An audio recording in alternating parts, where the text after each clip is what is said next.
Hi everyone, మా వారికి ఒక మంచి పెయింటింగ్ గిఫ్ట్ గా వచ్చింది. దాని గురించి చెప్పండి ఒకసారి. అంటే ఒక తమిళ సినిమాకి చెన్నై వెళ్ళాను. సో అక్కడ ఆర్ట్ డిపార్ట్మెంట్ వాళ్ళు వచ్చారు దగ్గరికి. వచ్చి సార్ మీ పెయింటింగ్ చేసాం, ఆయిల్ పెయింటింగ్ మీకు గిఫ్ట్గా ఇవ్వాలి అంటే సరే అని చెప్పి ఓపెన్ చేశా. ఓపెన్ చేసిన తర్వాత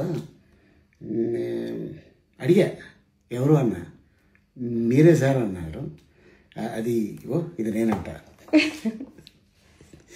ఇందులో ఏం తేడా వచ్చి ఉంటుంది ఏమని తెలీదు. బట్ డైరెక్టర్ చూసి నవ్వుకొని సూపర్ సినిమా ఏంటి మీరేనా ఇది? అదే సూపర్ సినిమాలో నిజంగా మీరు ఇలా అయిపోతే ఎలా ఉంటారు? సూపర్ సినిమాలో నేను బొమ్మకి ఇస్తాను కదా, డబ్బులు అడిగితే ఆయన దగ్గర తీసుకోరంటారు కదా.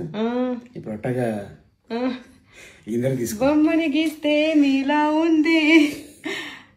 ఎలా ఉంది పెయింటింగ్? కామెంట్ లో చెప్పండి. Thank you.